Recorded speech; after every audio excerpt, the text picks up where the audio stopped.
I will talk about how can you fix this problem or know how you can do that on your Blinkit app. So all you have to do, so you just go down, click here on settings down here. When you just click on settings, it's going to show for you a list like this here. So then you go down, just keep going down, then you click here on apps, then you come to apps list, and here you're looking for Blinkit app, or just click on search. Then here add Blinkit app, it's going to show for you like this, click on it. So then it's going to take you to next CPA, click on first stop, then you click on OK.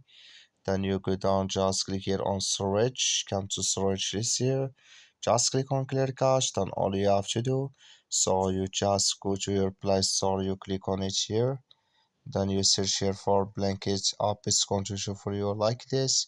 You will find here a page, click on it, and it's going to work with you. That's all you have to do. Thank you for watching. Don't forget to support us by liking and subscribe.